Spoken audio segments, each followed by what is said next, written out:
My name is Burke Hedges, author of the best-selling book, The Parable of the Pipeline. I open my book with a story about Pablo and Bruno, who take two very different paths in their quest for financial independence. What you're about to see is the delightful animated story of their adventure. So, sit back, relax, and enjoy the life-changing lessons in The Parable of the Pipeline.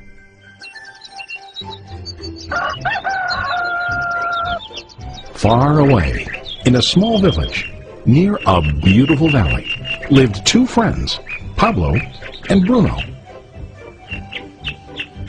They were both young and dreamed of a better life for themselves. They'd often discuss their dreams about how they would become the most successful men in the village. They weren't afraid of hard work, and they searched for opportunities to help realize their goals and achieve their dreams.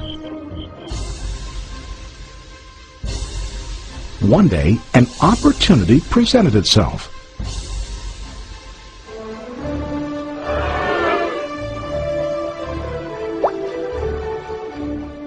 The mayor of the village decided to hire two people to bring water from a spring up on the mountain, across the valley, back down to the village. They were to be paid based on the amount of water delivered to the village. Bruno and Pablo enthusiastically got to work. Every day, from morning till evening, they carried buckets to and from the spring. They worked hard, carrying water to the village. In the evening, they'd return home with their day's wages.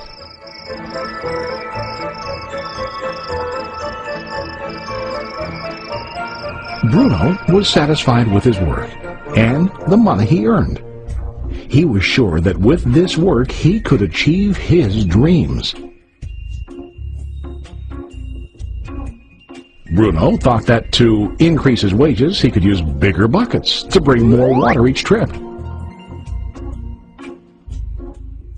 He believed with a larger income he would soon be able to buy a cow and the house that he dreamed about.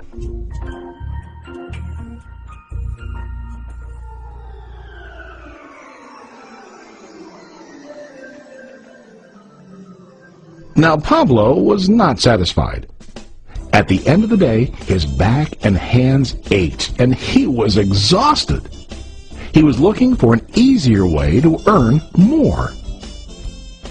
One day an idea occurred to Pablo. He imagined building a pipeline to deliver the water from the mountain spring to the village. With this pipeline, he could get more water to the village without carrying buckets back and forth from the spring to the village. Soon, he got very excited about his idea and began to plan. Pablo, of course, shared his idea with his friend Bruno and asked him to join with him to work on and help build the pipeline. Bruno thought the idea was crazy. All Bruno could think about was what his money could buy today and how to get it quicker. He felt that building a pipeline would slow him down and delay him in achieving his goals. Instead, Bruno got bigger buckets and went more often back and forth, fetching water. He was sure that with this method, he could make more money. Pablo decided to build the pipeline on his own. He understood that it would not be easy to build, and it would take time to complete the pipeline. Pablo knew that it could take several years to finish, but he set his mind on his goal. Every day he worked and carried water like before. But on weekends and during his spare time, he worked hard to dig in the rocky soil and build his pipeline. In the first month, there was little to show for his work.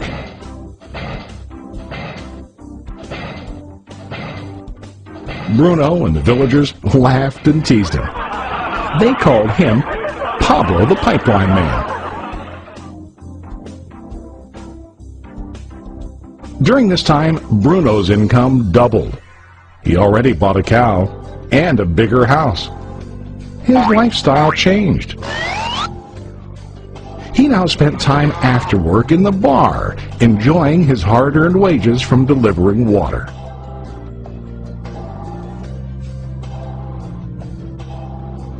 What Bruno didn't realize was that his body was starting to stoop from carrying heavy buckets every day.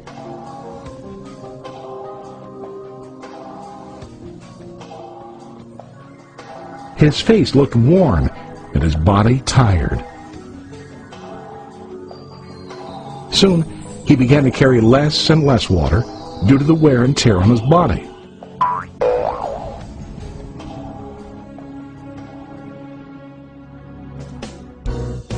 Month after month, Pablo worked. Soon a year passed, and then a second year. Finally, Pablo finished his pipeline. He now used his pipeline to deliver water to the village instead of carrying buckets. Pablo was now earning more money than ever before. The water continued flowing to the village, while Pablo wasn't working. While he slept and ate, the water flowed. Pablo was happy and proud of his insight, persistence, and hard work. Now his income flowed as long as the water flowed through his pipeline.